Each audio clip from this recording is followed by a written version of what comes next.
ओम नमः शिवाय। नमस्कार दोस्तों, स्वागत है आप सभी का आपके अपने यूट्यूब चैनल खुशहाल ज़िंदगी में। दोस्तों, बात करेंगे रमा एकादशी की। साल 2023 में रमा एकादशी का व्रत हम सभी 9 नवंबर को रखने वाले हैं। 8 नवंबर को सुबह 8:30 पर एकादशी तिथि का प्रारंभ हो चुका है, जिसका समापन 9 नवंबर को सुबह 10:41 पर होगा। उदया तिथि के अनुसार हम सभी 9 नवंबर को ही व्रत रखेंगे और व्रत के पारण का जो शुभ मुहूर्त होगा वह होगा 10 नवंबर को प्रातःकाल 6:30 बजे से लेकर 9 बजे तक। इस बीच में आपको व्रत का पारण कर लेना है। अब बात करेंगे आज के दिन आपको विशेष में क्या करना है और तुलसी पूजन किस प्रकार से करना है, दीपक कैसे लगाना है। क्योंकि एकादशी के दिन कहा जाता है कि तुलसी की पूजा नहीं करनी चाहिए, तुलसी जी में जल नहीं देना चाहिए, तुलसी के पत्ते नहीं तोड़ने चाहिए।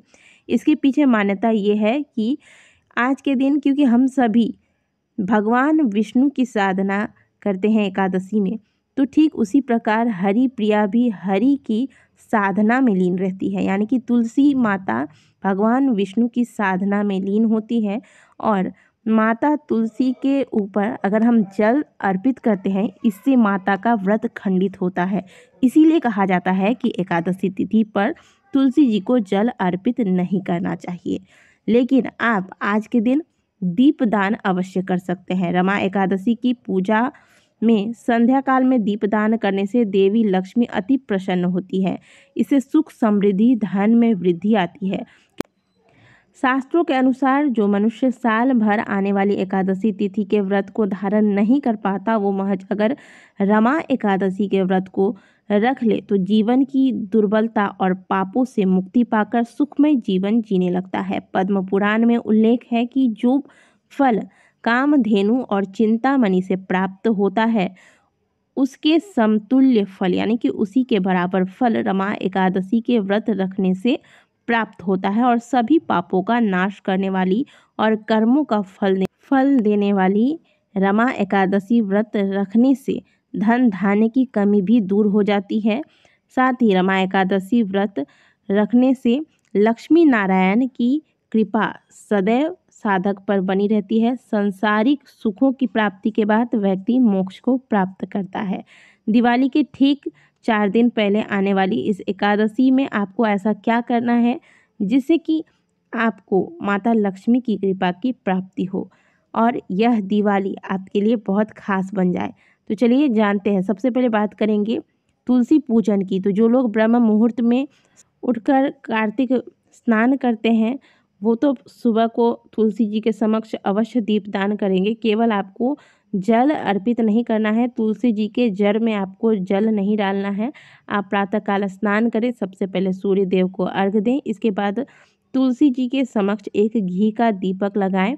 दीपक लगाने से पहले जहां आप दीपक रख रहे हैं वहां थोड़ी सी आपको पुष्प की पंखुड़ियाँ रख देनी है। आज के दिन पूजन में भूल से भी चावल यानी कि अक्षत का प्रयोग नहीं करना है।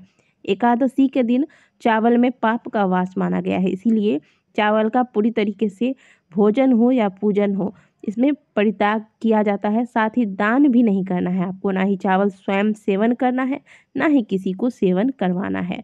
अगर आपने व्रत रखा है तो इन बातों का ध्यान अवश्य रखिएगा।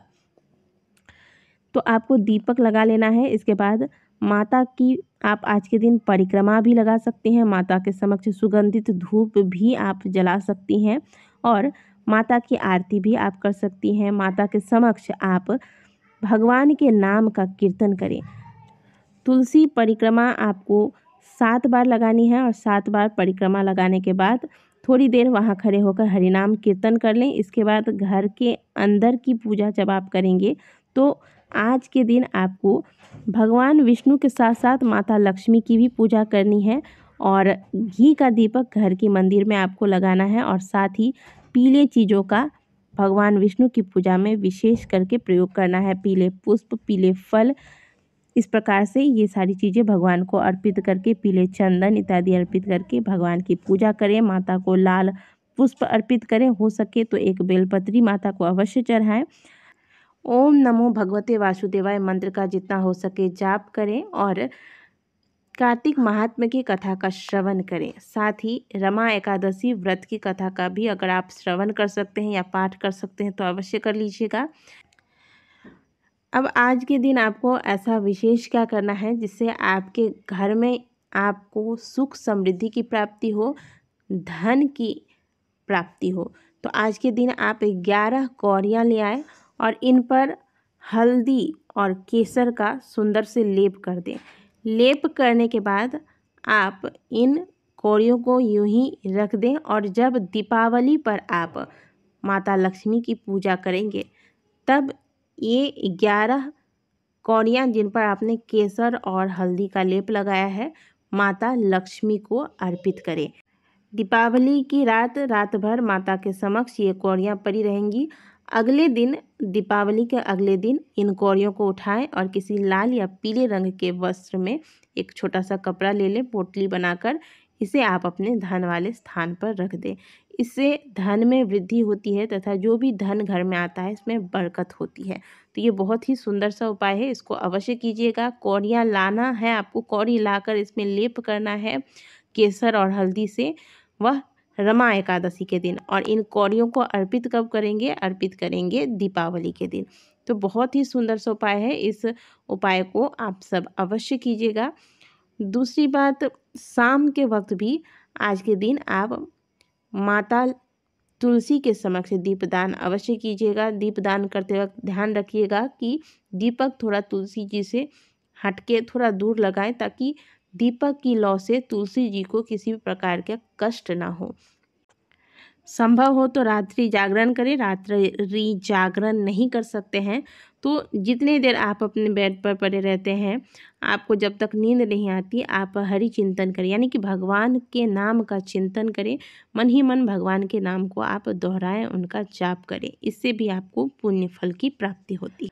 तो दोस्तों, रमा एकादशी पर आप सभी व्रत अगर धारण कर रहे हैं तो तुलसी पूजन अवश्य करें। केवल आपको जल अर्पित नहीं करना है, लेकिन तुलसी जी के समक्ष दीपदान किया जा सकता है और तुलसी जी की परिक्रमा भी आप कर सकते हैं।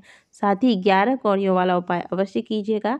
आशा करते हैं कि दी गई जानकारी आपको अच्छी लगी होगी। वीडियो अच्छी लगी है तो वीडियो को लाइक कीजिएगा। कमेंट बॉक्स में हर हर महादेव अवश्य लिखिएगा। मिलते हैं आपसे अगले वीडियो में, तब तक के लिए ओम नमः शिवाय, हर हर महादेव।